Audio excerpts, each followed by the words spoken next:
101వ జన్మదినోత్సవ కార్యక్రమాన్ని మన ఖమ్మం జిల్లా తెలుగుదేశం పార్టీ కార్యాలయంలో పార్టీ ఆధ్వర్యంలో జిల్లా తెలుగుదేశం పార్టీ కార్యదర్శి శ్రీ హరిశ్చంద్ర పిలుపు మేరకి ఆహ్వానం మేరకి పార్టీ ఆహ్వానం మేరకు వచ్చినటువంటి మీ అందరికీ నా హృదయపూర్వకమైనటువంటి నమస్కారాలు, పాదాభివందనాలు తెలియజేసుకుంటా ఉన్నాను.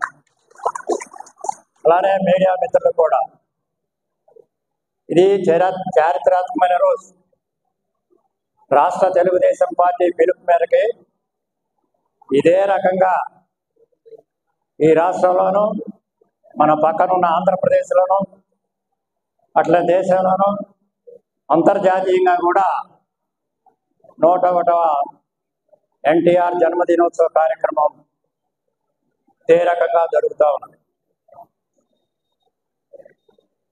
ఎన్టీ రామారావు గారు మనని వీడి 28 సంవత్సరాలైంది. వారు పార్టీని స్థాపించి తెలుగుదేశం పార్టీని స్థాపించి 42 సంవత్సరాలైంది. అప్పటి నుంచి ఇప్పటి వరకు ఇక్కడ వచ్చినటువంటి వారిలో సీనియర్ తెలుగుదేశం నాయకులు చాలామంది ఉన్నారు. నాతో పాటు అట్లే అహర్నిశలు వారు స్థాపించినటువంటి ఏర్పాటు చేసినటువంటి తెలుగుదేశం పార్టీని కంటికి రెప్పలాగా కాపాడుకుంటూ అధికారం ఉన్నా లేకపోయినా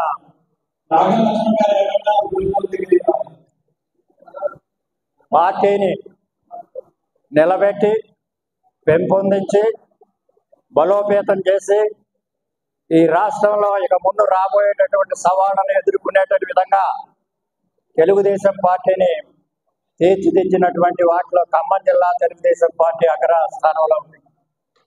ఈ చరిత్ర ఎందుకంటే 101వ ఎన్టీఆర్ జన్మదినోత్సవ కార్యక్రమాన్ని ఇంత ఘనంగా ఇంత గొప్పగా మరి 101 కేజీల స్వీట్ కేకును తీసుకొచ్చి కట్ చేసి ఇవాళ తెలుగుదేశం అంటే ఏమిటో, ఎన్టీఆర్ గారు అంటే ఏమిటో, చంద్రబాబు నాయుడు గారు అంటే ఏమిటో తెలిపే విధంగా ఇవాళ ఇక్కడ కార్యక్రమం ఏర్పాటు చేసినటువంటి వారికి ఇచ్చేసినట్టు మీకు అందరికీ కూడా నా హృదయపూర్వకమైన కృతజ్ఞతలు మరొకసారి తెలియజేసుకుంటా ఉన్నాను. ఎందుకంటే ఈ విధంగా మన రాష్ట్రంలో ఇంకెక్కడా కూడా ఇలాంటి ఏర్పాటు ఇంత ఉత్సాహంతో చేసిన కార్యక్రమాలు ఎక్కడా లేవు. ఇది కొనసాగించాలి. మనం చూస్తా ఉన్నాం. 22 ఏళ్ళు అయింది ప్రతిపక్షంలో ఉండే రాష్ట్రంలో. మరి అంతకుముందు అన్నగారు 5 ఏళ్ళు, బాబు గారు 9 ఏళ్ళు మరి అవిభక్త ఆంధ్రప్రదేశ్ మరి ఏ రకంగా పరిపాలించారో, ఏ రకంగా మరి ప్రజలకు మేలు చేశారో, వాగ్దానాలు అమలు చేశారో మీకు తెలుసు. ఆ కాంటెక్స్ట్లో మనం చూస్తే, ఆ నేపథ్యంలో మనం చూస్తే వారి తర్వాత అన్నగారి తర్వాత అట్లనే బాబు గారి తర్వాత వచ్చిన పాలకులు దేనికి తగ్గట్టుగా తెలుగుదేశం పార్టీ పాలన గల లేరు అనే విషయం కూడా మీకు అందరూ చెబుతున్నాను. హామీలు అమలుపరచరు, అది సాధ్యమైన హామీలు ఇవ్వరు. ప్రభుత్వ ఖజానా అంటే చాలా చులకన భావం. ప్రజలు కట్టినటువంటి డబ్బు, ఈ ప్రజల ఖజానాని వాళ్ళు ఏ విధంగా దుర్వినియోగం చేస్తా ఉన్నారో మరి పుంఖానుపుంఖంగా మీడియాలోను పేపర్లోనూ ఈ రోజు వరకు కూడా వస్తుంది. చూస్తామంటే వాళ్ళ అన్నగారి పాలన, బాబు గారి పాలన గుర్తుకొస్తా ఉన్నది జనానికి. వారు చేసినటువంటి మంచి కార్యక్రమాలే ఇంకా ప్రజల మెదడులో ఉన్నది పోల్చుకుంటా ఉన్నారు. అందుకనే సజీవంగా తెలుగుదేశం పార్టీ ఇవాళ ఈ స్థాయిలో ఉన్నదంటే దానికి కారణం అప్పుడు అన్నగారి పరిపాలన, బాబు గారి పరిపాలన అనేది నేను నా ఉద్దేశం. మీరు పోల్చుకోండి. తర్వాత వచ్చినటువంటి ప్రభుత్వాల పాలనను వాళ్ళు చేసినటువంటి అవినీతి, దుర్మార్గం, అన్యాయం ఏ రకంగా ఉందో అది ఇప్పుడు పరాకాష్ట మన పొరుగునున్నటువంటి ఆంధ్రప్రదేశ్ రాష్ట్రంలో అట్లా ఉంది. మీరు చూస్తూ ఉన్నారు. పోలింగ్ బూతుల్లో పగలగొడుతున్నారు. మన నాయకులే చంపే హత్యా ప్రయత్నాలు చేస్తూ ఉన్నారు. మహిళలంటే మర్యాద లేదు. ఏ రకంగా చూస్తే వాళ్ళు ఎంత దుర్మార్గమైన పరిపాలన ఆంధ్రప్రదేశ్లో జరుగుతుందో మనకు తెలుసు. అది అంతమయ్యేటువంటి రోజు 4వ తారీఖున తెలుస్తుంది. ఖచ్చితంగా ఆంధ్రప్రదేశ్లో ఎన్డీఏ ప్రభుత్వం ఏర్పడింది. అంతేకాదు ఈ దేశంలో ప్రముఖమైన వ్యక్తి మన దేశ ప్రధాని మోడీ గారు అన్నగారిని ఉద్దేశించి ఎన్టీ రామారావు గారు అని లోక్సభలోనూ బహిరంగ సభలోనూ సంబోధించినట్టు విషయం మీరు గుర్తు తెచ్చుకుంటే అన్నగారి యొక్క గొప్పతనం మీకు అందరికీ తెలుసు. మనందరి బాధ్యత, తెలుగు వారందరికీ. అన్నగారు తన నటనతో తెలుగు ప్రజానీక గుండెల్లో ముద్ర వేశారు. అలానే అన్నగారు తన పరిపాలనతో, తన సంక్షేమ అభివృద్ధి పరిపాలనతో, మాట తప్పని పరిపాలనతో ఆయన రాజకీయాల్లో కూడా ప్రజల గుండెల్లో ముద్ర వేశారనే విషయం నేను చెప్తాను. అంతేకాదు వారు చనిపోయిన తర్వాత కూడా అంతకంటే ఎక్కువగా వాళ్ళ ప్రజల హృదయాలలో నెలకొని ఉన్నారు ఎన్టీ రామారావు గారు అని చెప్పదలుచుకున్నాను. ఇంకా ఆ స్థానం ఇంకా పెరుగుతుంది. ఎందుకంటే అప్పటికప్పుడు సమకాలీన రాజకీయాల్లో కొంత గుర్తింపు, కొంతమంది రాజకీయ విభేదాల వల్ల కొంతమంది అన్నగారు రాజకీయాలు రాకపోతే మరి బాగుండేది, ఆయన అంత బ్రహ్మాండమైన నటుడు కాదు. తాను రుణపడి ఉన్నానని, ప్రజలకి రుణపడి ఉన్నాను, నన్ను ఇంత వారు చేశారు, వారికి ఏదైనా చేయాలంటే రాజకీయాల్లో ప్రవేశించాలా అని పెట్టి పార్టీని నిర్మాణం చేసినట్టు. మీరు ఆ జెండాని రూపొందించిన విధానం కూడా చూస్తే ఈ దేశంలో ఏ పార్టీ జెండా కూడా ఆ విధంగా అందరినీ రిప్రజెంట్ చేసే విధంగా ఎక్కడన్నా ఉందా లేదనేది నా ఉద్దేశం. పసుపచ్చన జెండాలో కార్మికులకి గుర్తుగా చక్రం, నాగలి రైతు గుర్తుగా, ఇల్లు పేదవాళ్ళ గుర్తుగా, అది ఎంత సమయోచితంగా ఆ పతాకాన్ని ఏర్పాటు చేశారో మీరు చూస్తే ఏ జెండా కనపడ్డా ఈ జెండా ఉంటే కేరింతలు, మరి జైలు కొట్టడం, అన్నగారికి జైలు కొట్టడం మనందరం చూస్తూ ఉన్నాం ప్రత్యక్షంగా. ఈ 42 ఏళ్ల బట్టి మనం అన్నగారు వేరు, తెలుగుదేశం పార్టీ వేరు అని మేము అనుకోవటం లేదు. కొంతమంది అనుకుంటున్నారు. కాదు, అన్నగారు శాశ్వతంగా ఇవాళ ప్రజల హృదయాలలో ఇంత పెద్ద ఎత్తున ఉన్నారు అంటే ఆయన పెట్టినటువంటి పార్టీ తెలుగుదేశం పార్టీ. ఆయనకి నిజమైన రాజకీయ వారసుడిగా శ్రీ నారా చంద్రబాబు నాయుడు గారు, నిజమైన రాజకీయ వారసుడిగా నేను తెలిసే మాట్లాడుతున్నాను. ఎందుకంటే ఆ రాజకీయాలంటే తెలుగు జాతి గౌరవాన్ని నిలబెట్టి గొప్పతనాన్ని చాటి ఇవాళ తెలుగు వారి ఖ్యాతిని ప్రపంచవ్యాప్తంగా ఇవాళ తీసుకొచ్చింది ఎవరు? చంద్రబాబు నాయుడు గారు. ఇప్పుడు 2 వ్యక్తులు తోడయ్యారు, మోడీ గారు, చంద్రబాబు నాయుడు గారు. ఎన్డీఏలో పాల్గొన్నారు, ఎన్డీఏ కూటమి ఏర్పడింది. అందుకనే ఇక్కడ మనం తెలుగుదేశం పార్టీ, జిల్లా తెలుగుదేశం పార్టీ ఆలోచించి ఎన్డీఏ ఏర్పడక ముందు టీఆర్ఎస్ పార్టీని దాని ఓటమిలోనే తెలుగుదేశం విజయం ఉందని చెప్పి మనం ఓట్లు వేయడం జరిగింది. మళ్ళీ పార్లమెంట్ ఎన్నికలు వచ్చేసరికి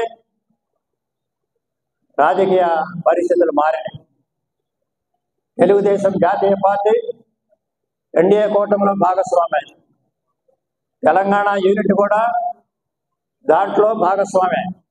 అందుకనే ఎన్డీఏతో పోవాలని నిర్ణయించుకొని మనం ఆ లైన్ ద్వారా ఇప్పుడు నడుస్తున్న విషయం కూడా మీకు అందరికీ నేను తెలియజేసుకుంటా ఉన్నాను.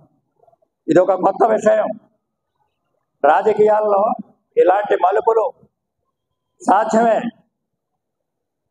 ఇప్పుడు ఇక ముందు జరగబోయేది ఆంధ్రప్రదేశ్లో బాబు గారి నాయకత్వంలో ఎన్డీఏ ప్రభుత్వం ఏర్పడుతుంది. అలానే ఇక ముందు తెలంగాణలో కూడా అన్నీ సక్రమంగా ఉంటే అదే బాటలో పోయి ఇక్కడ కూడా తెలంగాణలో ఎన్డీఏ ప్రభుత్వం ఏర్పడాలని ఖచ్చితంగా జరగాల. జరిగితేనే మార్పు, అది నిజమైన మార్పు. కేంద్రంలో సమగ్రమైన అభివృద్ధి, సంక్షేమ మరి పాలన సాగాలన్నా, రాష్ట్రంలో కూడా అదే విధంగా సాగాలన్నా ఈ పందాలో నడవకపోతే మనం ఎక్కడ ఉన్నవాళ్ళం అక్కడే ఉన్నట్టు అవుతుంది. ప్రజల యొక్క మనోభావాలను కూడా మనం గుర్తించినటువంటి వాళ్ళు కాదు. చాలా చైతన్యపూరితంగా రాష్ట్ర తెలుగుదేశం పార్టీతో సంప్రదిస్తూ ఖమ్మం జిల్లా తెలుగుదేశం పార్టీ ముందు పేటీన ఉండి అన్ని విషయాలలోనూ వాళ్ళు స్పందించి, మీరు చూస్తూ ఉన్నారు ఖమ్మంలో అనేక విషయాల మీద స్పందించారు. అంటే జిల్లాల మండలాల్లో కూడా అదే విధంగా స్పందించి కార్యక్రమాలు చేస్తూ ఉన్నారు అనే విషయం మీకు తెలియదు. అంతేకాదు ఎన్టీ రామారావు గారికి భారతరత్న బిరుదు ఇవ్వాలని ఇక్కడ మనం పోరాడుతున్న విషయం కూడా హరిశ్చంద్ర నాయకత్వంలో మీకు నేను గుర్తు చేస్తా ఉన్నాను.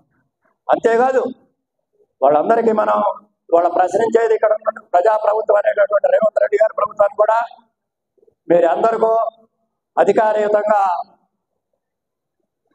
మరి జన్మదినోత్సవాలు, వర్ధంతులు జరుపుతూ ఉన్నారు. ఎన్టీ రామారావు గారికి ఎందుకు జరపరు? మీకు వచ్చినటువంటి అర్థం ఏమిటి? ఇంకా గుర్తించలేకపోతున్నారా? వెంటనే మీరు చేయగలిగి చేయండి. అట్లనే భారతరత్న వచ్చే విధంగా ఇప్పుడున్న ప్రభుత్వాన్ని కృషి చేయాలని కూడా తెలుగుదేశం పార్టీ తరఫున ఈ సందర్భంలో నేను డిమాండ్ చేస్తా ఉన్నాను. ఆలస్యం అయితే పద్ధతి కాదు. పివి నరసింహ వారికి ఇచ్చారు. ఇంకా అఫీషియల్గా మరి ఎంపీ గారికి కూడా వర్ధంతి, జయంతి కార్యక్రమాలకు మీరు శ్రీకారం చుట్టారు. అదే రకం వరవడి మీరు ఇతర, ఎందుకంటే తెలుగుదేశం పార్టీ ఒక విశ్వవిద్యాలయం. ఇప్పుడు ఇతర పార్టీల్లో ఉన్నటువంటి నాయకులందరూ కూడా దీంట్లోనే తీర్చిదిద్దబడి వారి అవకాశాల కొరకు అక్కడ వెళ్ళిన విషయం మనందరికీ తెలుసు. అది బాధపడుతున్నారో సుఖపెడుతున్నారో మీకు తెలుసు, నాకు తెలుసు. అయినా మనందరం ఎంత ఇబ్బంది అయినా సరే, డబ్బులు ఉన్నా లేకపోయినా ఎన్నో త్యాగాలు చేసి జేబులో డబ్బులు పెట్టి పార్టీ నిర్మాణం, పార్టీ ఆదేశం ప్రకారం చేస్తున్న సమస్యల మీద పోరాడుతూ ఉన్నాం. ఇంకా మన ముందు ఈ ఎన్నికల తర్వాత తెలుగుదేశం పార్టీ మీద చాలా కర్తవ్యాలు ఉన్నాయి, చేయాల్సిన. మన పార్టీ ఆదర్శాలకు అనుగుణంగా అన్నగారి స్ఫూర్తి తీసుకొని బాబు గారి యొక్క మరి రాజకీయాలు నడిపే విధానాన్ని మనం అన్నింటినీ గమనించి అన్ని విషయాల్లో ప్రజలకు చేదోడుబాటుగా ఉండాలని నిర్మాణాత్మకమైన ప్రతిపక్షంగా వ్యవహరించాలి. మనం ఎవరికి శాశ్వతంగా ఒకవైపు ఉండేటటువంటిది ఏముండదు రాజకీయాల్లో. అందుకని ఇప్పుడు మనం ప్రతిపక్షంలో ఉన్నాం. ఇవాళ అధికార పక్షాన్ని ఏ సమస్య ఉన్నా మనం నిలదీసి అడగాల్సినటువంటి అవసరం ఉన్నది. ఆ విధంగా ఆ మార్గంలో మనం పోవాలని ఈ సందర్భంలో కోరుకుంటూ, మరి ఈ జన్మదినోత్సవాన్ని ఇంత బ్రహ్మాండంగా ఏర్పాటు చేసి దాన్ని విజయవంతం చేసినందుకు తెలుగుదేశం పార్టీ కార్యకర్తలు, మండల నాయకులు, గ్రామ నాయకులు, రాష్ట్ర నాయకులు, జిల్లా నాయకులు, అలాగే పార్టీ అభిమానులు, నందమూరి అభిమానులు, ఎన్టీఆర్ అభిమానులు, మేధావులు, ఇచ్చినటువంటి అందరికీ, సీనియర్ తెలుగుదేశం అందరికీ కూడా కృతజ్ఞతలు చెప్తూ ఇదే రకమైన ఆదరణ మాకు ఇవ్వండి. ఖచ్చితంగా తెలుగుదేశం పార్టీ పూర్వ వైభవాన్ని తీసుకొచ్చే విధంగా కృషి చేస్తామని ఈ సందర్భంలో మీకు వాగ్దానం చేస్తున్నాను. ఎన్టీ రామారావు గారికి ఇచ్చేటటువంటి నిజమైన నివాళి ఇవాళ తెలంగాణ రాష్ట్రంలో, ఆంధ్రాలో ఎలానో వస్తాయి, తెలంగాణ రాష్ట్రంలో కూడా తెలుగుదేశం పార్టీని అధికారంలో తీసుకొచ్చి ప్రజల బాగోగుల కోసం పనిచేసే విధంగా మనం చూడాలని నేను కోరుతూ ఈ అవకాశం నాకు కలిగించింది మీకు